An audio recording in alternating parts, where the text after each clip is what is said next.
Hello my dear students. सबसे पहले तो कैसे हैं आप सभी। होप आप सभी बहुत अच्छे से होंगे और अपनी पढ़ाई को बहुत अच्छे से आगे बढ़ा रहे होंगे। हम लास्ट क्लास में जब बात कर रहे थे तो उसके अंदर हमने जो चीज़ें डिस्कस की थी उसमें जो ह्यूमन रिप्रोडक्शन है उसकी जो प्रोसेसेस हैं या जिसको हम कह सकते हैं कि स्टेप्स हैं, उन स्टेप्स को हमने ऑलरेडी स्टार्ट कर दिया था। और उसके अंदर जो है जो फर्स्ट प्रोसेस है, ठीक है, जिसको हम बोल रहे थे गेमीटोजेनेसिस। गेमीटोजेनेसिस को हम डिस्कस कर रहे थे। उसमें हमने दोनों एक तरह से जो पार्ट्स हैं इंक्लूडिंग स्पर्मेटोजेनेसिस एंड oogenesis, तो ये दोनों चीज़ें जो है हमने डिस्कस कर ली थी। यहाँ तक कि जो है उससे रिलेटेड जो है जो एस्पेक्ट्स हैं, for example structure of sperm and structure of ovum. So both these topics we have already discussed, and in last class what we discussed was the comparison of the sperm and the ovum. ठीक है, जो different characteristics हैं या हम कह सकते हैं कि डिफरेंट फीचर्स हैं, उनके बेसिस पे किस तरह से हम स्पर्म और ओवम को जो है सेपरेट कर सकते हैं। ठीक है, वो चीज़ें हमने देख ली थी। ठीक है, उससे पहले जो है हमने एग्स के टाइप्स भी जो है वो ऑलरेडी डिस्कस कर लिए थे। ये सारी चीज़ें थी जो अब तक हम कवर कर चुके हैं। इससे जो रिलेटेड हम कह सकते हैं कि बहुत ही इम्पॉर्टेंट आस्पेक्ट है, जिसको हम बोल सकते हैं कि ख़ास तौर से जो है जब हम बात करते हैं प्राइमेट्स के बारे में। ठीक है, प्राइमेट्स की जब हम बात करते हैं या एप्स वगैरह की बात करते हैं, तो उनके अंदर जो है आपको एक स्पेशल टाइप का हम कह सकते हैं कि इवेंट या साइकिल जो है वो देखने को मिलता है। ठीक है, इन फीमेल्स बेसिकली। तो वो साइकिल क्या होता है और उसका क्या सिग्निफिकेंस है, ठीक है, वो हम जो है इस क्लास में फिनिश तो नहीं करेंगे, बट हम इसमें स्टार्ट करेंगे और आने वाली क्लासेस में उसको फिनिश करेंगे। चलते हैं, आगे बढ़ते हैं। मेंस्ट्रुअल साइकिल के बारे में हम जो है आज बात करने जा रहे हैं। ठीक है, मेंस्ट्रुअल साइकिल, जैसा मैंने आपको पहले ही बताया कि ये जो मेंस्ट्रुअल साइकिल है, या इसको हम कई बार ओवेरियन साइकिल भी बोल सकते हैं। ओवेरियन साइकिल, ठीक है। ओवेरियन साइकिल, मेंस्ट्रुअल साइकिल और ओवेरियन साइकिल। ठीक है, पहली चीज़ तो इस टाइप का जो साइकिल है, ये ओवेरियन साइकिल या मेंस्ट्रुअल साइकिल होता क्या है, बस आप थोड़ा सा पेशेंस रखें, आपको समझ आएगा कि ये क्या होता है। ठीक है, डिटेल में। बट आप पहले ये समझ लें कि ये इस तरह का जो साइकिल होता है वो आपको कहाँ पर देखने को मिलेगा। सबसे पहली चीज़ जो है इसके बारे में अभी हम क्या कर रहे हैं, स्टार्टिंग में थोड़े से इस साइकिल के बारे में कुछ फैक्ट्स डिस्कस कर लेते हैं। ठीक है, जो कि आपके एग्ज़ाम के पर्सपेक्टिव से जो है इम्पॉर्टेंट है। और फिर जो बेसिक प्रोसेस होती है, ये हम कह सकते हैं कि जो मेन प्रोसेस है मेंस्ट्रुअल साइकिल की, जो डिफरेंट फेजेस से होकर के जो है पास होती है, उसको हम देखेंगे आगे। ठीक है, अभी के लिए मेंस्ट्रुअल साइकिल से रिलेटेड जो फैक्ट्स हैं उनको हम डिस्कस कर लेते हैं। ठीक है, मेंस्ट्रुअल साइकिल, जैसा मैंने कहा आपसे कि ये जो है आपको किसके अंदर देखने को मिलेगा, जो प्राइमेट्स होते हैं जैसे कि ह्यूमन वगैरह। ठीक है, तो ह्यूमन या हम कह सकते हैं कि जो प्राइमेट्स की जो फीमेल होती हैं उनके अंदर आपको देखने को मिलेगा। ठीक है, और भी दूसरे तरह के हम कह सकते हैं कि साइकिल्स होते हैं जिनको भी हम डिस्कस करेंगे और आगे कंपैरिजन भी देखेंगे कि दोनों के बीच में क्या डिफरेंस होता है। वो दूसरे तरह का जो साइकिल होता है उसको हम स्ट्रेस साइकिल भी बोलते हैं। ठीक है, तो स्ट्रेस साइकिल को हम बाद में देखेंगे। अभी हम ये क्या देख रहे हैं कि मेंस्ट्रुअल साइकिल और the ovarian cycle is the characteristic of the human और द प्राइमेट फीमेल्स, नंबर 1। ठीक है, सेकंड अगर हम देखें तो आपको ये हम कह सकते हैं कि जो MC है, ये मेंस्ट्रुअल साइकिल है, ये आपको किसके अंदर भी देखने को मिलेगा, एप्स के अंदर भी आपको देखने को मिलेगा। So the important point first which you have to note is this, that menstrual cycle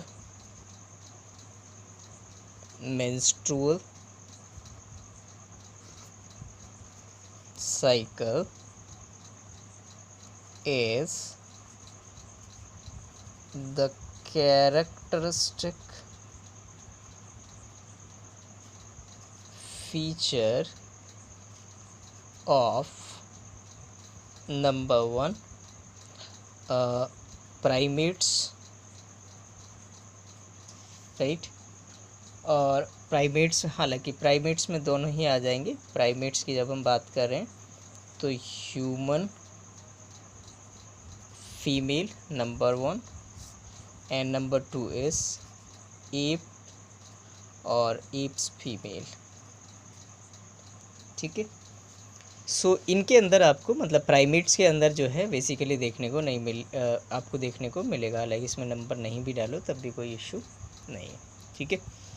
सो ये था हमारा इस मेंस्ट्रुअल साइकिल के बारे में फर्स्ट पॉइंट, ठीक है। इस प्रोसेस को हम देखेंगे धीरे धीरे, अभी आप जो है पेशेंस थोड़ा सा बनाए रखेंगे, ठीक है।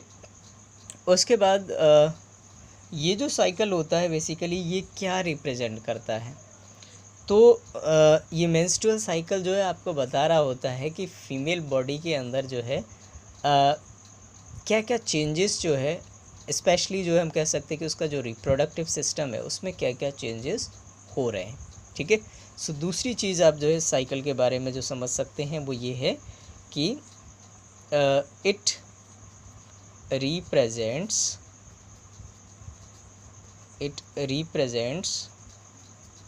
the changes which take place in human or ape, right, human or ape female reproductive system, ठीक है। होप आपको जो है ये पॉइंट भी क्लियर है।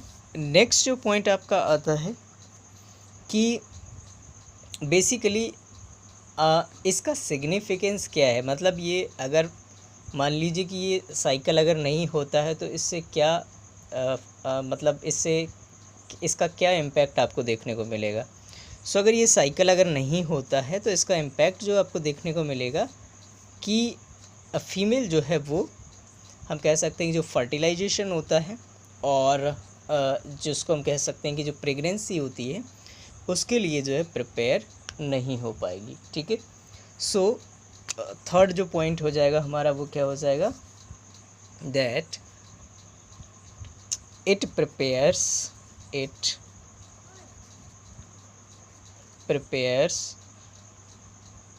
फीमेल फॉर fertilization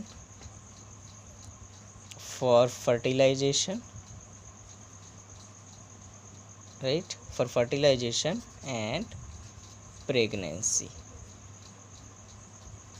अब आपके दिमाग में ये ज़रूर आ रहा होगा कि ऐसा ये क्या कर देता है भाई, ठीक है। तो फर्टिलाइजेशन कब होगा, फर्टिलाइजेशन की प्रोसेस ही तब हो पाएगी जब जो है ओवम या एग रिलीज होगा, ठीक है।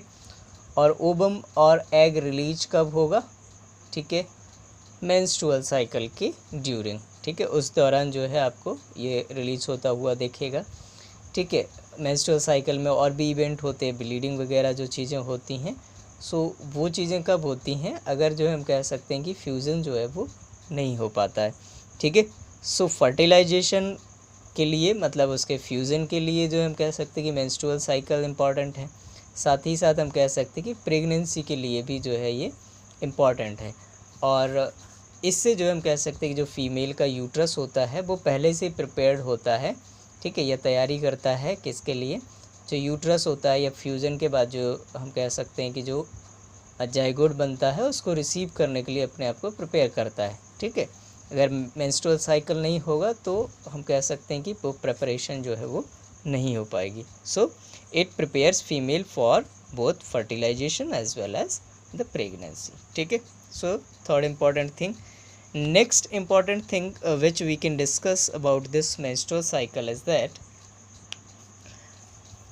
व्हेन इट स्टार्ट्स, बेसिकली कब ये स्टार्ट होता है, किस टाइम पे ये जो है स्टार्ट होता है।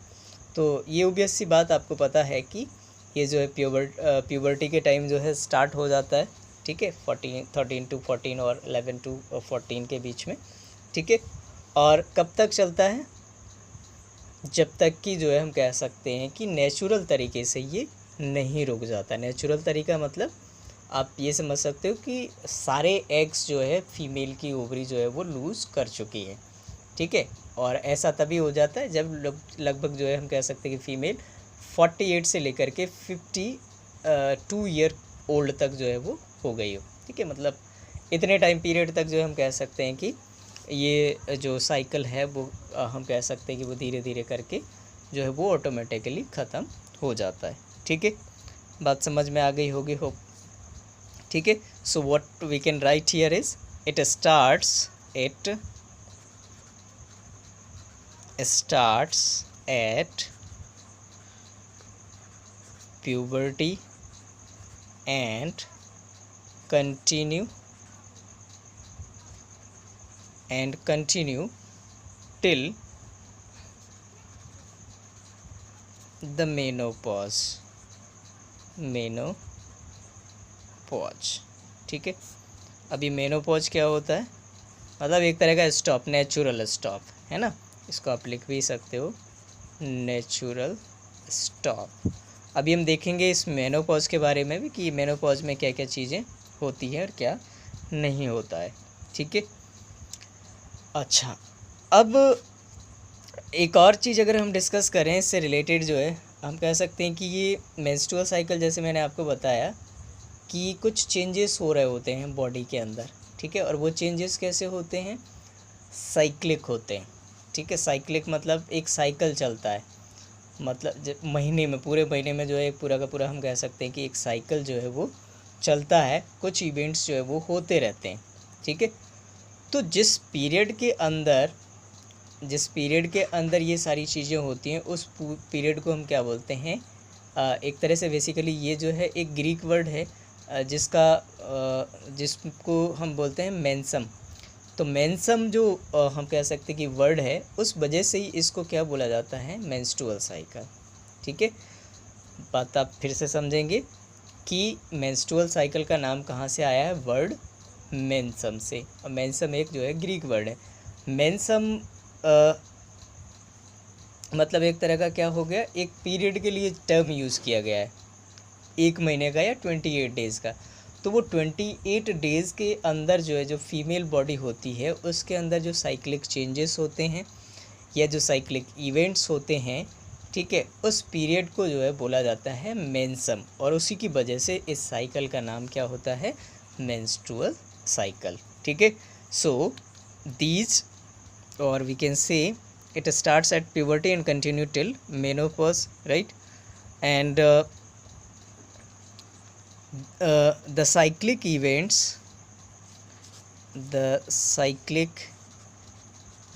events or okay, the cyclic events take place in female body in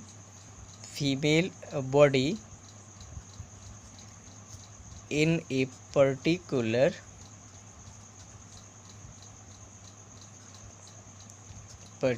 time period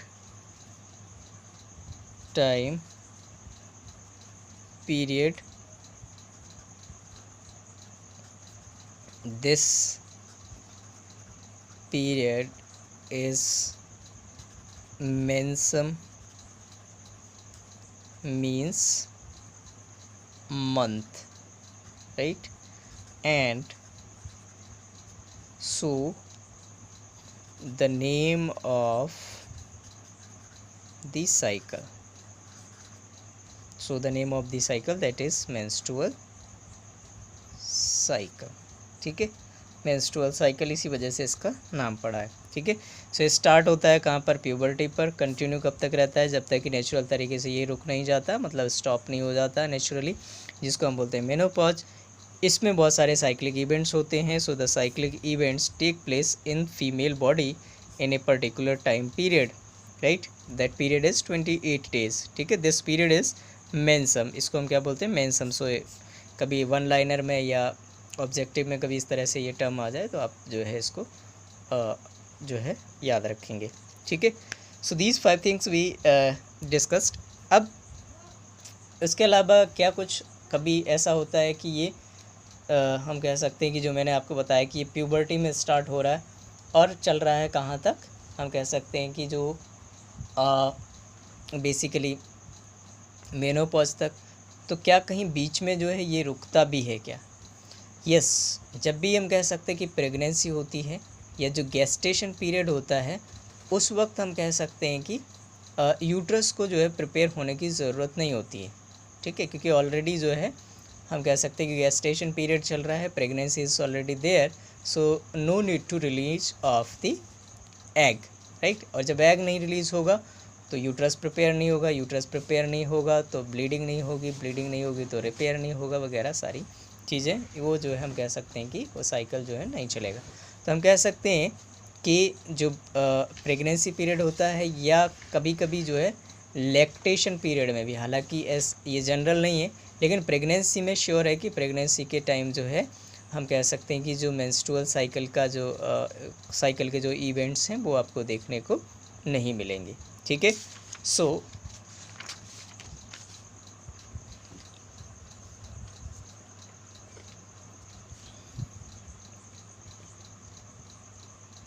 okay, so MC next point is point number 6. MC remain suspended during pregnancy or gestation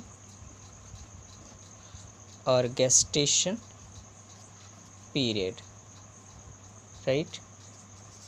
It may also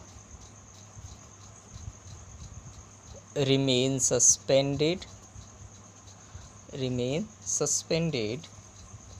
during, कहाँ पर, ठीक है, कब ये जो है ये suspended रह सकती हैं, ड्यूरिंग लैक्टेशन पीरियड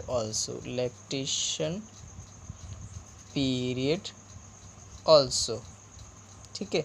मतलब जब मेमोरी ग्लैंड जो है एक्टिव होती हैं उस वक्त भी जो है हम कह सकते हैं कि ये एक तरह से हम कह सकते हैं कि सस्पेंडेड रहता है, ठीक है।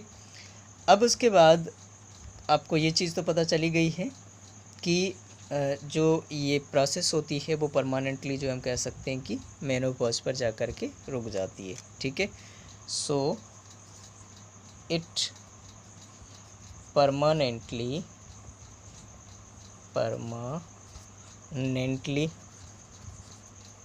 stops at the menopause, ठीक है। मेनोपॉज पे जा कर के ये रुक जाती है। अब ये मेनोपॉज क्या होता है और इसमें क्या क्या चेंजेस होते हैं। अब मेनोपॉज मतलब आप ये समझिए 48 to 52 ईयर्स ऑफ एज, ठीक है, वहाँ पर जा कर के जो है हम कह सकते हैं कि ये रुक जाती है, ठीक है।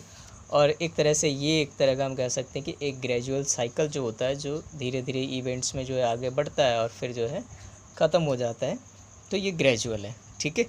अब हम जो है थोड़ा सा जो मेनोपॉज के बारे में जो बार बार बात कर रहे हैं तो उसके बारे में थोड़ी सी चीज़ें देख लेते हैं, क्या होता है मेनोपॉज। सो मेनोपॉज, ठीक है। मेनोपॉज मतलब आप ये समझिए कि at the age of 48 to 52 years, ठीक है, 48 से लेकर के 52 की एज में क्या होता है कि जो फीमेल जो होती है वो लगभग हम कह सकते हैं कि जो एस्ट्रोजन हार्मोन्स जो होते हैं, या बेसिकली आप ये समझिए कि जो है ओवम्स जो होते हैं वो लूज़ आउट कर चुकी होती है, ठीक है। और हम कह सकते हैं कि जो एस्ट्रोजन हार्मोन होता है उसका लेवल भी जो है हम कह सकते हैं कि वो धीरे धीरे करके वो डिक्रीज़ जो होता हुआ चला आता है, वो यहाँ आकर के हम कह सकते हैं कि कम्प्लीटली जो है वो डिक्रीज़ हो जाता है, ठीक है ना। और फिर जो है ये ओव्यूलेशन वगैरह, या हम कह सकते हैं कि एग रिलीज वाली जो प्रोसेस होती नहीं है, तो वो जो यूट्रस को प्रिपेयर करना है, ठीक है। फिर अगर फर्टिलाइजेशन नहीं होता है तो फिर उसको रप्चर करना है वगैरह, ठीक है, ब्लीडिंग वगैरह, तो वो सारी चीज़ें देखने को आपको नहीं मिलती है, ठीक है।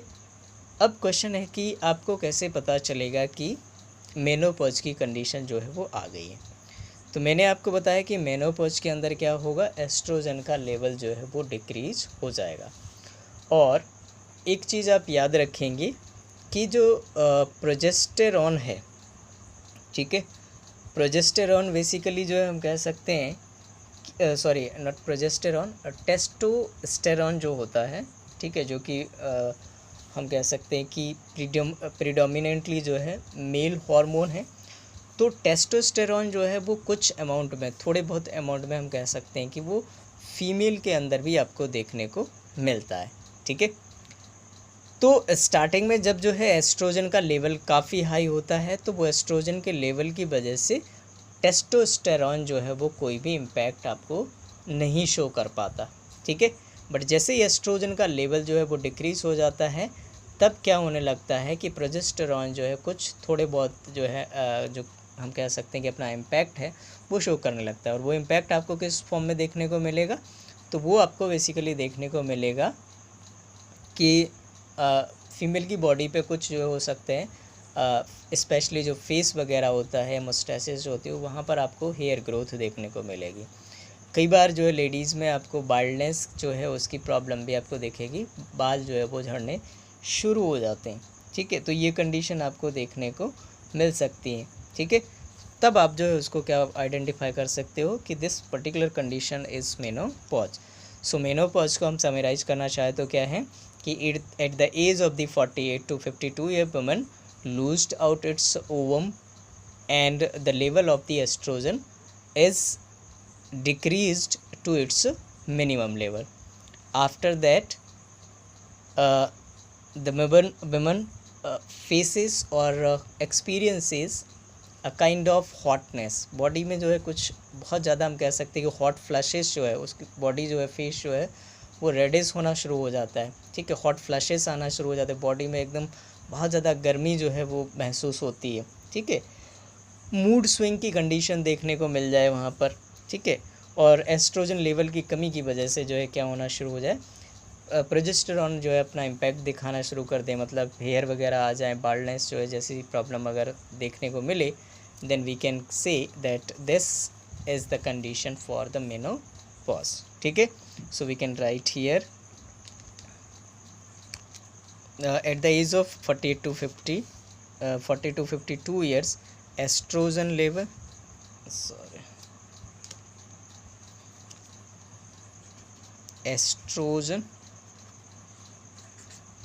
estrogen level starts decreasing, estrogen level starts decreasing, ठीक है। Then female experiences hot flashes, female experiences hot flushes during this point of time, ठीक है। और साथ ही साथ जो है मूड स्विंग्स जो है वो होते हैं। सो मूड स्विंग्स अकर, ठीक है। And due to the low level of estrogen, estrogen का लो लेवल की वजह से testosterone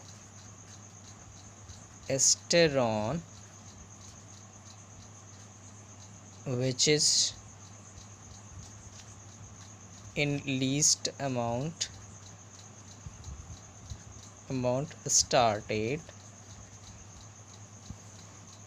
started showing its impact किस फॉर्म में, hair on female face and head hair loss, ठीक है, और लॉस ऑफ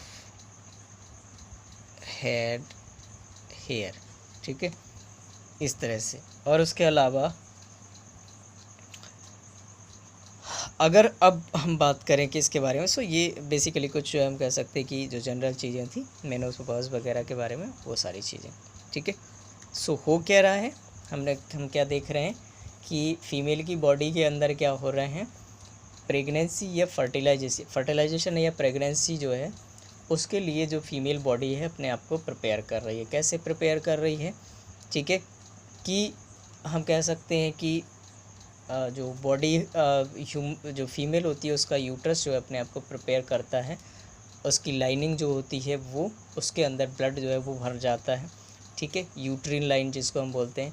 ब्लड भरने के बाद जो हम कह सकते हैं कि बेसिकली वो जो है अपने आप को प्रिपेयर कर रही है किसको, कि अगर जो है एग रिलीज होता है और इधर से जो है स्पर्म उसको जो है मिल जाता है, तो उसके बाद जो फ्यूज़न होगा, फ्यूज़न के बाद जो है आपको जो हम कह सकते हैं कि जायगोट का जो फॉर्मेशन होते हुए दिखेगा।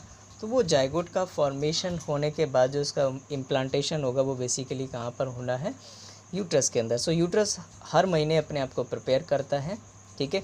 जब जो है हम कह सकते हैं कि जो स्पर्म होता है वो रिसीव नहीं होता है, ठीक है, तो उस केस में जो है हम कह सकते हैं कि वो जो यूट्रस है वो अपने आप को रप्चर कर लेता है, या उसकी लाइन जो होती है जो कि हम कह सकते हैं कि उसमें बहुत ज़्यादा हम कह सकते हैं कि जो ब्लड कैपिलरीज से जो है वो एनरिच रहती है, वो जब ब्रेक होती है तो ब्लीडिंग आपको देखने को मिलती है, ठीक है। तो कहीं ना कहीं हम कह सकते, और उसके बाद जो है फिर हम कह सकते हैं कि वो अपने आप को जब ब्लीडिंग को रोकना होता है तो वो अपने आप को रिपेयर करती है। रिपेयर करने के बाद अगेन हम कह सकते हैं कि रिपेयर होते होते जो है फिर से जो है उसका फिर से वही हो जाता है कि फिर से वो चालू हो जाती है, वहाँ से फिर दूसरी तरफ जो है वो एग रिलीज़ होना चालू हो जाता है, ठीक है। एग रिलीज़ होकर के वो पहले प्राइमरी फॉलिकल रहता है, ठीक है, देन secondary follicle, then tertiary and Graafian follicle, ठीक है, उसी के अंदर primary oocyte, then secondary oocyte, secondary oocyte का ओव्यूलेशन होता है, सेकेंडरी oocyte रिलीज़ होता है, रिलीज़ होने के बाद अगेन जो है वो हम कह सकते हैं कि एक तरह से जो ओविडक्ट होती है, ठीक है, तो उससे होते हुए जो है अगेन आता है, और अगर फिर से जो है हम कह सकते हैं स्पर्म वगैरह जो है रिसीव होता है, तो वो सारी चीज़ें जो है हम कह सकते हैं कि तो ये इतने सारे जो है बॉडी के अंदर क्या हो रहे होते हैं, चेंजेस हो रहे होते हैं, ठीक है। सो इन सारे चेंजेस को अगर हम समराइज करके बोल दें तो वही क्या है, हमारे मेंस्ट्रुअल साइकिल के अंदर आते हैं। सो चेन ऑफ इवेंट्स और the cyclic events which take place in a particular period or mention to prepare the women for pregnancy or prepare the women for fertilization and pregnancy is known as the menstrual cycle। अब जैसे मैंने आपको जो चीज़ें short में बताई हैं अभी थोड़ी देर, इनको ये जो है कुछ स्टेप्स में होती हैं, तो वो कौन कौन सी स्टेप्स होती हैं। सो मेंस्ट्रुअल साइकिल की जो प्रोसेस होती है उसमें कौन कौन से फेजेस होते हैं या कौन कौन सी स्टेप्स इन्वॉल्व होती हैं, उन स्टेप्स को हम जो है अभी के लिए शॉर्ट में देख लेते हैं। उसके बाद जो है डिटेल में हम नेक्स्ट क्लास में डिस्कस करेंगे, ठीक है। सो ओरली आपको मैं बता देता हूँ। सबसे पहले जो है मेंस्ट्रुअल साइकिल होता है, या जिसको हम बोल सकते हैं मेंस्ट्रुअल फेज़ होता है, नॉट साइकिल। मेंस्ट्रुअल फेज़ के अंदर बेसिकली क्या होगा, अभी हम स्टार्ट कहाँ से कर रहे हैं, ब्लीडिंग फेज़ से। हालांकि जो है वो फॉलिकुलर फेज़ से जो है वैसे करना चाहिए, बट जो है इसको हम मान के चलते हैं कहाँ से, कि ये ब्लीडिंग जो है वहाँ से जो है ये जो प्रोसेस है वो स्टार्ट हुई। सो हमने ये मान के चला कि जो है एग जो है वो जो रिलीज़ हुआ था उसको जो है स्पर्म नहीं मिला, फ्यूज़ नहीं हो पाया, ठीक है। तो फ्यूज़ नहीं हो पाया तो अब जो यूट्रस ने अपने आप को प्रिपेयर किया था वो यूट्रस जो है अपने आप को, या यूट्रस की लाइनिंग है वो अपने आप को ब्रेक करेंगी, ठीक है, रप्चर करेंगी, तो ब्लीडिंग और म्यूकस वगैरह जो है वो रिलीज़ होना शुरू करेगा। तो ऐसा जो है फीमेल बॉडी के अंदर ये ब्लीडिंग वगैरह की जो प्रॉब्लम है, या हम कह सकते हैं कि ये जो इवेंट्स हैं वो जो है आपको 4 से 5 दिन जो है वो देखने को मिलते हैं। और इस 4-5 दिन के अंदर जो वो यूट्रिन लाइन बनी हुई थी, या जो यूट्रस लाइन बनी थी ब्लड से, या ब्लड की हेल्प से ब्लड उसमें फिल हो गया था, वो अपने आप को थिक बना लिया था, तो वो पूरी जो है हम कह सकते हैं कि लॉस्ट आउट हो जाती है, ठीक है। अब उसके बाद क्या करेगा यूट्रस, जो इतना सारा ब्रेक डाउन हुआ है, ब्लीडिंग वगैरह हो गई, उसको जो है क्या करेगा, रिपेयर करेगा, ठीक है। सो रिपेयर किस फेज़ में होता है, सेकेंड फेज़ में, जिसको हम बोलते हैं फॉलिकुलर फेज़। तो फॉलिकुलर फेज़ में दो चीज़ें होंगी, पहले तो यूट्रस जो है अपने आप को रिपेयर करेगा, दूसरा क्या होगा, जो बहुत सारे हम कह सकते हैं कि प्राइमरी फॉलिकल्स हैं वो आगे चल के हम कह सकते हैं कि secondary, tertiary follicle and finally Graafian follicle, और उसके अंदर सेकेंडरी oocyte तक वो सारी चीज़ें जो है इस फेज़ के अंदर हो जाएंगी, ठीक है। देन अब जो है सेकेंडरी oocyte को क्या होगा, रिलीज़ होना है, ठीक है। So under the influence of the follicular stimulating hormone, ठीक है, क्या हो जाएगा, Graafian follicle will rupture and release the secondary oocyte। So this phase is known as the ovulation. तो थर्ड फेज में क्या हो जाएगा, सेकेंडरी oocyte रिलीज हो गया, मतलब ओव्यूलेशन का फेज कंप्लीट हो गया, जो कि आप ये जो है हम कह सकते हैं कि 14th डे में ऐसा होता है। मतलब सेकेंडरी oocyte जो है, अगर एग्जैक्ट परफेक्ट साइकिल की हम बात करें तो, ठीक है, हालांकि ये 2 या 3 दिन आगे पीछे आपको हो देख सकता है, ठीक है, बट परफेक्ट साइकिल के हिसाब से अगर हम चलें तो परफेक्ट साइकिल के हिसाब से जो है ये 14th डे को जो है हम कह सकते हैं कि ओव्यूलेशन जो है वो, या ओव्यूलेटरी जो फेज़ होता है वो होता है। अच्छा, इससे पहले का जो फॉलिकुलर फेज़ या सेकेंड फेज़ था वो जो है हम कह सकते हैं कि 10 to 12 डेज़ तक जो है वो लास्ट करता है, या वहाँ तक चलता है। एंड लास्ट फेज़ जो है उसको हम बोलते हैं फोर्थ फेज़ को ल्यूटियल फेज़, ठीक है, या सीक्रेटरी फेज़ भी हम इसको बोलते हैं कई बार। क्यों, क्योंकि इसके अंदर, ठीक है, जब फॉलिकुलर एक तरह से आप ये समझिए कि ग्राफियन फॉलिकुलर रप्चर होता है, ठीक है, हेमरेज फेज़ होता है जिसमें ब्लीडिंग वगैरह हो जाती है, ठीक है, और उसके बाद जो है हम कह सकते हैं कि उसकी जो लाइनिंग होती है वो अपने आप को किस में कन्वर्ट करती है, कॉर्पस ल्यूटियम में, और वो कॉर्पस ल्यूटियम जो है टेम्पररी ग्लैंड की तरह काम करता है, और वो हम कह सकते हैं कि जो प्रोजेस्टेरॉन है उसको रिलीज करने का काम करता है। सो ये जो है इसको हम क्या बोलते हैं, ल्यूटियम या कॉर्पस ल्यूटियम फेज़, ठीक है। So we have 4 important steps or phases in the menstrual cycle. The number 1 is the menstrual phase. menstrual phase में bleeding होगी 4 से 5 दिन तक, ठीक है, उसमें पूरी की पूरी यूट्राइल लाइन जो है वो लॉस हो जाएगी। दूसरा फेज़ होगा फॉलिकुलर फेज़। फॉलिकुलर फेज़ के अंदर आपको क्या मिलेगा, एक तरह से वो जो लाइन है, यूट्रस लाइन है, वो रिपेयर करेगी, और साथ ही साथ प्राइमरी फॉलिकल जो है वो अपने आप को ग्राफियन फॉलिकल में कन्वर्ट करके सेकेंडरी oocyte को जो है रिलीज़ करेंगे। थर्ड फेज जो होगा ओव्यूलेशन, उसमें जो है FSH के इन्फ्लुएंस में ग्राफियन फॉलिकल बेसिकली जो है हम कह सकते हैं कि सेकेंडरी oocyte जो है वो रिलीज़ हो जाएगा, ठीक है, ओव्यूलेशन फेज़ कहेंगे क्योंकि ओवम जो है वो रिलीज़ हो गया है, ठीक है, हालांकि एग्जैक्टली ओवम नहीं होता बट जो है हम इसको अभी के लिए ओवम ही बोलते हैं। And fourth phase is the luteal phase, जिसके अंदर जो है ल्यूटियम कॉर्पस जो होती है, ठीक है, वो क्या करती है, प्रोजेस्टेरॉन को सीक्रेट करती है, and that is the reason we also termed this stage as the luteal phase, right. So this was all about the menstrual cycle in short, or we can say this is the introductory part of the menstrual cycle. In detail we will talk through the diagram or through the picturized form in next class. So till then you all take care, bye bye.